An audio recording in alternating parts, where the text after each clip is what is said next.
Welcome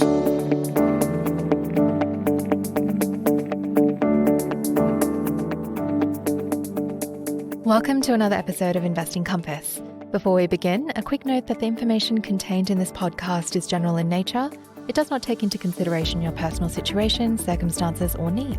Well, Shani, you'll be happy to know that today is another case where I've gone rogue. I would like to say this is a rare occurrence, but I think we both know, and everyone who listens to this podcast knows that it isn't true. We produce a schedule of podcasts that we are going to record and publish, but Mark decided at 2 a.m. this morning, that we're going to work on different topics. So we haven't really eased into this morning. You know, I'm trying to keep you on your toes, Shani. So today's podcast is actually going to have a little bit for everyone. We've got movie references and a discussion about anxiety. So what else could anyone want? This morning has given me anxiety, Mark. So where do we start? Okay, well, the original topic, what was on Shani's schedule. Shani is a very organized person, by the way. So what was on her schedule was going to be the state of financial advice in Australia. And it is in a pretty sorry state. You know, there are less and less advisors, and it's very expensive.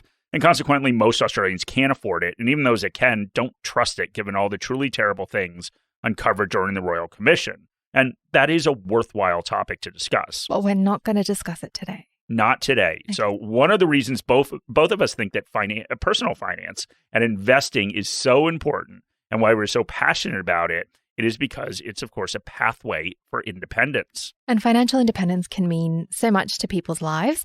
It can mean leaving unhealthy relationships and unhealthy work environments. It can mean having the flexibility to pursue your dreams and take a chance on trying something new, pursuing a passion, or moving to a new place. It can mean supporting your family and friends in pursuing their dreams. Yeah, and I will note that Shani looked at me when she said unhealthy work environments. But the cornerstone of achieving independence is, of course, knowledge. It is understanding the basics of personal finance and investing. So if you use a financial advisor or do this on your own, you need to at least understand the basics. And when I started thinking about the problem with financial advice in this country, I started thinking that maybe the fundamental problem is a shocking lack of financial literacy. So Shani, does that at least make sense? Yeah, and I get the connection, and the state of financial literacy is a huge problem. We've put more and more responsibility in the hands of individuals by transitioning from an age pension to super, yet we have no set system to teach the core personal finance and investing concepts in schools, and we have a financial services industry that relishes in making things seem complex as possible. Not a good situation, but of course, we're here to help. That is the point of this whole podcast. And what we want to say is that absolutely everyone can do this. You don't need fancy credentials or degrees. All you need is the desire to learn and a little bit of hard work. And that's something we both passionately believe in. But there are people that are trying to fill this gap. And now we have this assortment of courses and clubs that people can take or participate in. Courses and clubs that cost lots of money to learn the basics, which are targeted at people that don't have a lot of money. And this is where we get to the movie reference. And every movie reference we've made in Investing Compass has one thing in common. Shani has not seen the movie. Well, the last time we spoke about movies I had watched, it was V for Vendetta, and we got an influx of emails from people telling me that the movie was rubbish. So yes, we have a group of listeners with good taste. Well, today's movie is Good Will Hunting. So have you seen it, Shani? I have actually seen Good Will Hunting, Mark. So there is a first time for everything. What did you think about it? I thought it was pretty good. Okay. Yeah. No, I agree. That's where I used to live, Boston. Yeah, right. All right. So the thing that I keep thinking about is that scene from Good Will Hunting when Ben Affleck is hitting on some girl that goes to Harvard, and this arrogant guy comes over with a ponytail and tries to intellectually humiliate him.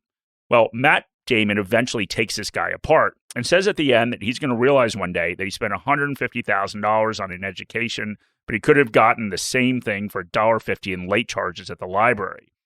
And the ponytail guy turns and he says, "But I'll have a degree and you'll be serving my kids fast food." Well, they both have a point, right? But let's be clear that paying someone $500 to take an investing masterclass doesn't give you a degree that is worth anything. So don't pay for the course. All the information is out there and all of it is free. And we do provide it for free. We run free webinars. We obviously have a free podcast. We have resources on our website. Yeah. So I've been thinking a lot about a question that I've gotten from people, and that is, where do you start? You're trying to start your journey towards independence and put together a financial plan. Just where do you start? So you'll have a lifetime to learn more about investing, and you can get more sophisticated in your approach as you go on. but the first thing is to start with a plan. And as we've stressed many times in our episodes, a plan is key. So whether you're just starting out or you have millions of dollars, you need a plan. And more than having a plan, you need the ability to truly understand that plan because it will change. Your situation will change and your goals will change. And far from making a plan worthless, it makes it all the more important because you will have a framework for making decisions and will be able to easily roll with all the punches that life throws at you. And the place we think you need to start, the thing you need to learn, is with math. And that is what you don't get in any of these courses. They're so quick to want to tell you what an ETF is and why they're the best thing ever that they skip over the most foundational element needed to make a plan and achieve a goal, and that is understanding the math. An ETF is a tool that helps you achieve your plan, but it's not the plan. We have this saying at Morningstar that we are about the investor and not the investment, and think about that. What matters is you and achieving your goal. The investments are secondary, and a plan at the end of the day is about math. And executing a plan is about understanding the math enough so that you can effectively pivot when needed because no part of life goes according to plan. And we know that understanding math isn't what most people want to hear. Society seems to have an unnatural fear of math these days, which is strange because we have calculators which do all the work for us. And the reason all these education courses don't talk about math is not because it will scare people, but also because they probably don't understand it themselves. And we know the mention of math scares a lot of people, but like eating your vegetables, it is necessary. Yeah, incidentally, Shani's favorite vegetable is the potato, which I think we've talked about before. But did you know, Shani, that math causes a lot of anxiety with people, like documented anxiety? So math anxiety affects about 50% of the population, and it affects women more than men, and it starts when people are young as 5, and then snowballs over time, which of course leads to avoidance. And in a study, we found out that 11% of U.S. university students have severe enough math anxiety that they need counseling. All right, so we are going to help you through your math anxiety. The first thing you have to understand is that you don't need to do any actual math yourself. You have a calculator, but for the sake of your plan and for investing, you need a financial calculator. So you can certainly buy one, but they're also available online and they are available as part of our Morningstar Investor subscription. So, Shani, when I was a kid, I had a lot of math anxiety. And from a really early age, I decided that I was terrible at math, and that, of course, was reinforced. And I was a very mature child, and I dealt with things very maturely. So what I did is I just gave up.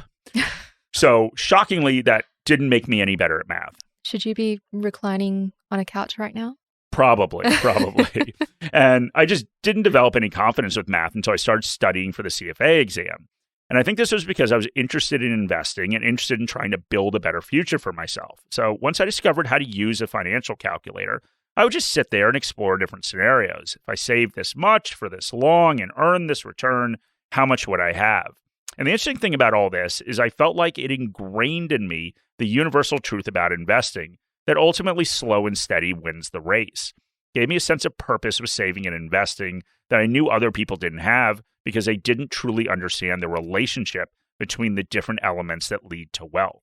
They truly didn't understand compounding.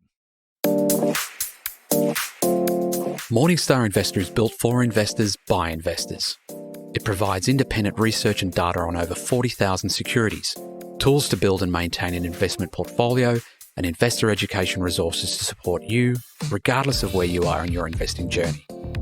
Explore opportunities with our monthly global best ideas. Explore our ETF model portfolios. Plan better with 2 years of dividend forecasts for ASX-listed stocks, and stay informed with independent thought leadership. We've built tools to help you construct, monitor and maintain your portfolio, including our Portfolio Manager, integrated with one of Australia's leading portfolio tracking tools, ShareSite. Morningstar has been empowering investor success for over 35 years. We're passionate about your outcomes and are here every step of the way as you achieve them. Take out a free 4-week trial to access our resources. Find the details in the episode notes. So let's talk a little bit about this math.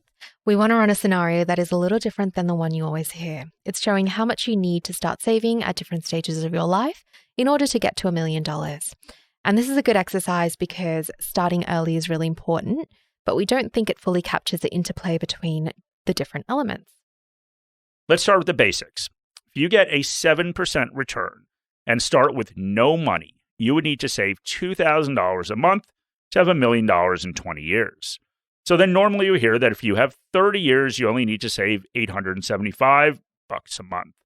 And that, once again, is an important reminder of the power of time and compounding. So let's stick with that 30-year scenario where you're saving $875 a month. What if you wanted 20% more money? You wanted $1.2 million at the end of the 30-year period. What would you do? Well, you could earn a higher return. In this case, you would need a 7.9% return instead of a 7% return to reach that return. If you wanted to increase your savings, you would need to save $1,025 instead of $875. Or if you could wait a little over 2.5 years more to get to your goal. So instead of 30 years, you would save for a little more than 32. And going through these scenarios, it dawned on me that to be comfortable and gain financial independence, I didn't need to actually do anything extreme. I didn't need to live a life of frugality by saving 70% of my salary like the FIRE movement. What I did need to do is save a bit extra and keep my expenses under control. Every time I got a raise, I saved half of it. To this day, every time I get a bonus, I save all of it. When I invest, I don't need to hit a home run. Maybe I'm an idiot for not investing in these really risky assets, but I just don't understand a lot of them. I fundamentally don't understand where the value comes from in some of these investments, which might just mean I'm stupid. And maybe I will miss out on outsized returns, but I don't have to take that risk. I don't have to invest in small cap shares without earnings or SPACs or trade options. And maybe some people will get rich doing this, but history suggests most people won't. That most of the stuff that seems to be too good to be true actually isn't. And what this makes me think of is the advice that I often have heard given to young people who are told that they can afford to make mistakes with their money and invest in these really risky things because they are young and they'll have time to make it back. And I always think that is crazy. It is the opposite. It may not seem like a big amount of money if they blow 10K or something or take some risky, crazy investment, but it is because they have what everyone else wants, time. So blowing 10K when you're 25 means that when you're 55, you have 161K less. If you wait another 10 years to the retirement age, you have 329K less. The average 60 to 64-year-old has $324,000 in their super right now. So that is a huge amount, a lifetime of savings because you've been told that blowing 10K when you're 25 is fine because you're young. So the point of this episode is not to preach. It isn't to say that a 25-year-old or a 35-year-old or a 45-year-old shouldn't go spend money, shouldn't improve their standard of living when they get a raise. But they certainly shouldn't do it blindly. They shouldn't do it without understanding the math involved. Making a choice is about understanding what you are actually choosing. That means understanding both sides. You want to invest in something you don't understand because your mate told you to or you watch some TikTok, that's fine. But understand trying for that home run means you're giving up on the opportunity to take the same money and invest it prudently and earn 7% a year, maybe even a little bit more. And it sounds boring, and it probably is, but it won't be boring when you have $329,000 more at retirement than your mate that blew his 10 grand. Won't be boring when you're spending the winter in Europe every year and he's still working at 65 and can't afford to retire. So take that money that you are going to spend on some investing masterclass and just invest it. Use the free resources available to help you learn about investing. We think there are some great ones at Morningstar, but others provide them as well. And I promise you, all the information out there is free. If you have a question, send us an email and ask it. We won't charge you a thing. We believe in this, and that's why we do it. So yes, we have a paid product, and we think it's a great deal and a great companion on your investing journey. But start on your own and build up enough knowledge to use it effectively. And start with math. Playing around with a financial calculator and running some different scenarios will do you a world of good. It will make you financially literate in a way that learning about an ETF never will. The investment industry are selling products, and that is why every conversation is product-led. But you aren't interested in products, you're interested in independence. So learn the building blocks of getting there. You can do it for free and just have to overcome a little bit of math anxiety. All right, Shani, we did it. Did that episode give you anxiety? Yeah, it did. Okay, I've got a little bit of math anxiety. Do you, mate? Yeah. Well, you were very good at math, so you shouldn't.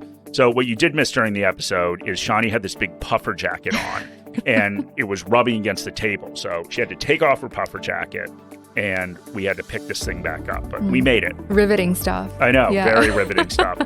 Anyway, thank you guys very much for joining. So this will be the last week we have our book competition. So win One Up on Wall Street by Peter Lynch. So comment or rating, send us a screenshot to my email address, which is in the show notes. And also, next week, Shawnee, we start Share Month. Share Month, which is not an actual month, but it's just 4 episodes. I know. We had to rearrange the schedule a little bit because Mark's going on leave. I am. Where are you going? I'm going to Thailand. That's exciting. It is exciting. It'll be warm and probably rain as much as it does in Sydney right now because it's the wet season. But anyway, it'll be warm. So thank you guys for listening and get ready for Share Month. Any advice in this podcast is general advice or regulated financial advice under New Zealand law, prepared by Morningstar Australasia Proprietary Limited and or Morningstar Research Limited, without reference to your financial objectives, situations or needs. You should consider the advice in light of these matters and any relevant product disclosure statement before making any decision to invest. To obtain advice for your own situation, contact a financial advisor.